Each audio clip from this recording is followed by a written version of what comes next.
رمضان مبارک، اللہ رمضان اکبر، کریم، رمضان مبارک، رمضان کریم، رمضان مبارک، رمضان کریم، رمضان مبارک، رمضان کریم۔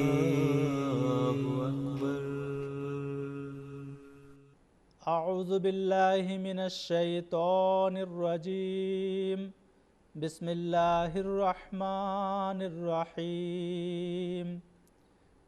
اللہم صلی علی محمد وعلی آل محمد کما صلیت علی ابراہیم وعلی آل ابراہیم انک حمید مجید۔ اللہم بارک علی محمد وعلی آل محمد کما بارکت علی ابراہیم وعلی آل ابراہیم انک حمید مجید۔ قرآن کتاب رحمہ، سکھلائے راہ ایماں، جو اس کے پڑھنے والے ان پر خدا کے فیضاں۔ ناظرین کرام، آج کے درس کا موضوع رمضان المبارک اور تلاوت قرآن مجید ہے۔ اللہ تعالیٰ نے قرآن کریم میں اور سیدنا حضرت اقدس محمد مصطفیٰ صلی اللہ علیہ وسلم نے احادیث میں جا بجا تلاوت قرآن کریم کی اہمیت اور افادیت کا ذکر فرمایا ہے۔ قرون اولیٰ کے مسلمان ان احکامات پر عمل کر کے دین و دنیا کی ترقیات سے متمتع ہوئے، لیکن جس دور آخر سے ہم گزر رہے ہیں اس کے متعلق رسول اللہ صلی اللہ علیہ وسلم نے اپنے رب کے حضور جہاں یہ شکوہ کی، اِنَّ قَوْمِ اتَّخَذُوا هَذَا الْقُرْآنَ مَحْجُورًا، کہ یقیناً میری قوم نے اس قرآن کو متروک کر چھوڑا ہے۔ الفرقان آیت 31۔ وہیں حدیث میں فرمایا قرآن کے صرف الفاظ باقی رہ جائیں گے، مشکوٰۃ کتاب العلم۔ آج کچھ مسلمان قرآن پڑھتے ہیں تو اس پر عمل نہیں کرتے، اور اکثر تو روزانہ کی تلاوت قرآن مجید کی عادت سے غافل ہیں، جبکہ کئی غیر مسلم قرآن کریم پڑھنے کو روزانہ کا معمول بنا چکے ہیں اور اس کے خزائن سے اپنے علوم کو صقل کر رہے ہیں۔ چنانچہ برطانیہ کے سابق وزیر اعظم ٹونی بلیئر نے دی آبزرور میگزین کو انٹرویو دیتے ہوئے کہا، "I read the Quran every day, partly to understand some of the things happening in the world." پس مسلمان قرآن کو مہجور کی طرح چھوڑنے کی وجہ سے خدائی قہر کا نشانہ بن رہے ہیں۔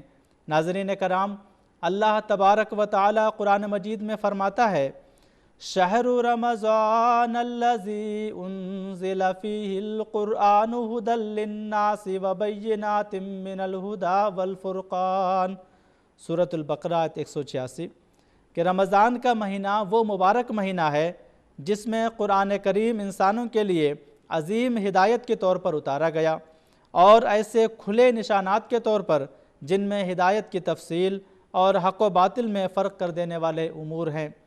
اس سے معلوم ہوتا ہے کہ رمضان اور قرآن کریم کا باہم ایک گہرا تعلق ہے۔ جب کامل انسان کی روحانی تڑپ انتہا کو پہنچی تو ماہ رمضان میں قرآن کریم جیسی اکمل الکتب کا نزول ہوا۔ رمض کے معنی ہی گرمی کے ہیں جس سے رمضان نکلا ہے۔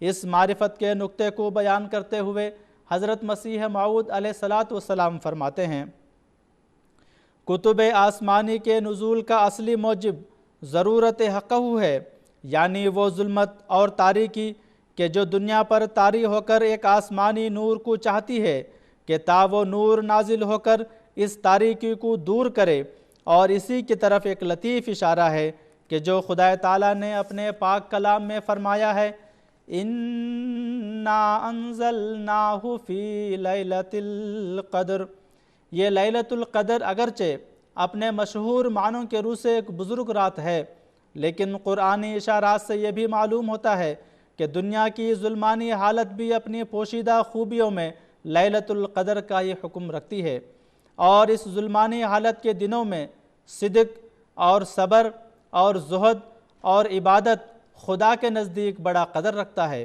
اور وہی ظلمانی حالت تھی کہ جو حضرت صلی اللہ علیہ وسلم کی بعثت کے وقت تک اپنے کمال کو پہنچ کر ایک عظیم الشان نور کے نزول کو چاہتی تھی، اور اسی ظلمانی حالت کو دیکھ کر اور ظلمت زدہ بندوں پر رحم کر کے صفت رحمانیت نے جوش مارا اور آسمانی برکتیں زمین کی طرف متوجہ ہوئیں، سو وہ ظلمانی حالت دنیا کے لیے مبارک ہو گئی، اور دنیا نے اس سے ایک عظیم الشان رحمت کا حصہ پایا کہ ایک کامل انسان اور سید الرسل جس سا کوئی پیدا نہ ہوا اور نہ ہوگا دنیا کی ہدایت کے لیے آیا، اور دنیا کے لیے اس روشن کتاب کو لایا جس کی نظیر کسی آنکھ نے نہیں دیکھی۔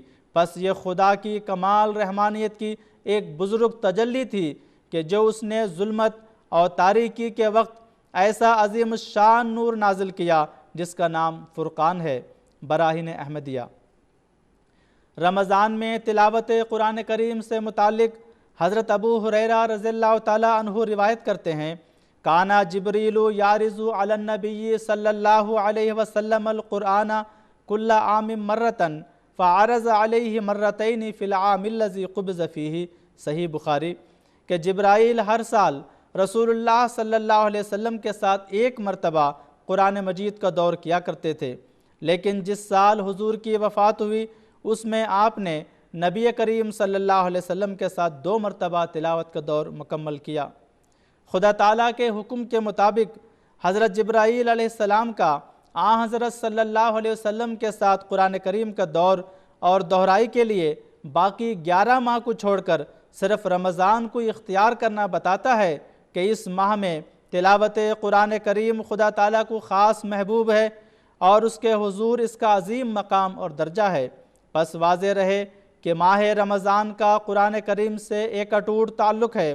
رسول کریم صلی اللہ علیہ وسلم کی اتباع میں رمضان المبارک میں کم از کم 1 مرتبہ قرآن کریم کا ایک دور مکمل کرنے کی سنت آپ کے زمانہ سے چلی آ رہی ہے۔ اس کے علاوہ نفل نماز میں بھی قرآن کریم کا ایک دور ہے۔ یہ مبارک عادت حضرت عمر رضی اللہ تعالیٰ عنہ کے دور سے نماز تراویح کی شکل میں باقاعدہ جاری ہے۔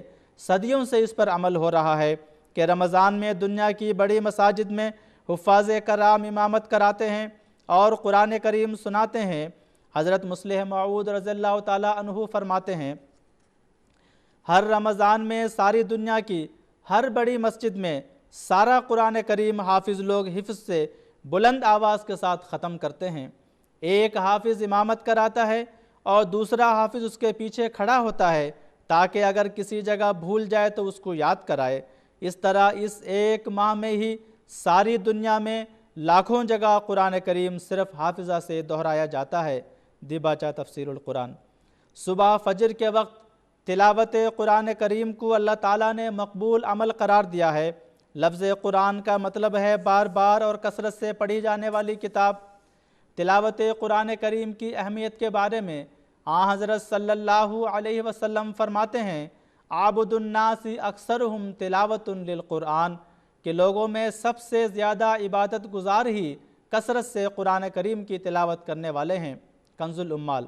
پھر فرمایا، اے قرآن کریم پر ایمان رکھنے والو، قرآن کریم کو اپنا تکیہ بنا کر نہ رکھو بلکہ دن اور رات کی مختلف گھڑیوں میں اس طرح اس کی تلاوت کیا کرو جیسا کہ تلاوت کرنے کا حق ہے، اور اس کو پھیلاؤ اور اس کو سنوار کر پڑھا کرو، اور جو کچھ اس میں ہے اس پر تدبر کیا کرو تاکہ تم کامیاب ہو جاؤ، اور اس تلاوت کا اجر جلدی نہ مانگو کیونکہ اللہ تعالیٰ کی طرف سے اس کا عظیم ثواب اور معاوضہ مقدر ہے۔ شعب الایمان۔ پھر ایک جگہ فرمایا، من قرأ 1000 آیت فی سبیل اللہ تبارک و تعالی کتب یوم القیامت مع النبیین والصدیقین والشہداء والصالحین وحسن اولئک رفیقا۔ مسند احمد۔ کہ جس نے خالصتاً اللہ کی رضا کے لیے 1000 آیات تلاوت کی، وہ قیامت کے دن انبیاء، صدیقین، شہداء اور صالحین میں لکھا جائے گا، اور یہ کیا ہی اچھی رفاقت ہوگی۔ اللہ تعالیٰ نے ابدی شریعت اور خاتم الکتب کو رمضان المبارک میں نازل فرمایا ہے، اسی لیے بزرگان دین نے خاص طور پر ماہ رمضان میں رات دن تلاوت قرآن کریم میں مشغول رہنے کو اپنا نصب العین بنا لیا تھا۔ اس ماہ میں تلاوت قرآن کریم کی طرف توجہ دلاتے ہوئے حضرت مسلم موعود رضی اللہ تعالیٰ عنہ فرماتے ہیں، پس رمضان کلام الہی کو یاد کرانے کا مہینہ ہے، اسی لیے رسول کریم صلی اللہ علیہ وسلم نے فرمایا کہ اس مہینہ میں قرآن کریم کی تلاوت زیادہ کرنی چاہیے، اور اسی وجہ سے ہم بھی اس مہینہ میں درس قرآن کا انتظام کرتے ہیں۔ دوستوں کو چاہیے کہ اس مہینے میں زیادہ سے زیادہ تلاوت کیا کریں اور قرآن کریم کے معانی پر غور کیا کریں، تاکہ ان کے اندر قربانی کی روح پیدا ہو، جس کے بغیر کوئی قوم ترقی نہیں کر سکتی۔ تفسیر کبیر۔ سیدنا حضرت خلیفۃ المسیح الخامس ایدہ اللہ تعالیٰ بنصرہ العزیز فرماتے ہیں، اس مہینے کی اہمیت اس سے بڑھ جاتی ہے کہ خدا تعالیٰ کی آخری اور کامل شریعت اس مہینے میں نازل ہوئی یا اس کا نزول شروع ہوا۔ روزے رکھنا اور عبادت کرنا صرف یہی کافی نہیں ہے، بلکہ اس مہینے میں قرآن کریم کی طرف بھی تمہاری توجہ ہونی چاہیے۔ رمضان میں اس کی تلاوت کرنا بھی بہت ضروری ہے تاکہ سارا سال تمہاری اس طرف توجہ رہے۔ حضرت صلی اللہ علیہ وسلم کے آخری رمضان میں جبرائیل علیہ السلام نے آپ کو 2 مرتبہ قرآن کریم کا دور مکمل کروایا۔ پس اس سنت کی پیروی میں ایک مومن کو بھی چاہیے کہ 2 مرتبہ قرآن کریم کا دور مکمل کرنے کی کوشش کرے۔ اگر 2 مرتبہ تلاوت نہیں کر سکتے تو کم از کم 1 مرتبہ خود پڑھ کر کریں۔ تراویح کا انتظام ہے، اس میں قرآن سنیں۔ بعض کام پر جانے والے ہیں، کیسٹ اور سیڈیز ملتی ہیں، ان کو اپنے کاروں میں لگا سکتے ہیں، سفر کے دوران سنتے رہیں۔ اس طرح جتنا زیادہ سے زیادہ قرآن کریم پڑھا اور سنا جا سکے اس مہینہ میں پڑھنا چاہیے اور سننا چاہیے۔ خطبہ جمعہ فرمودہ 4 ستمبر 2009۔ پس آج جو شخص قرآن مجید کی تلاوت کرے اور اس پر عمل کرے، دنیا کی کوئی طاقت نہیں کہ اسے شکست دے، اور دنیا کا کوئی ایسا میدان نہیں جس میں اسے کامیابی حاصل نہ ہو۔ پس ضرورت اس امر کی ہے کہ ہم سب اس رمضان المبارک میں کثرت سے آنا اللیلی و آنا النہاری تلاوت قرآن کریم میں مشغول ہوں اور خدا تعالیٰ کی رضا حاصل کرنے کی کوشش کریں۔ اللہ تعالیٰ ہم سب کو اس کی توفیق عطا فرمائے، آمین۔ قرآن خدا نما ہے، خدا کا کلام ہے، بے اس کے معرفت کا چمن ناتمام ہے۔ وآخر دعوانا ان الحمد للہ رب العالمین۔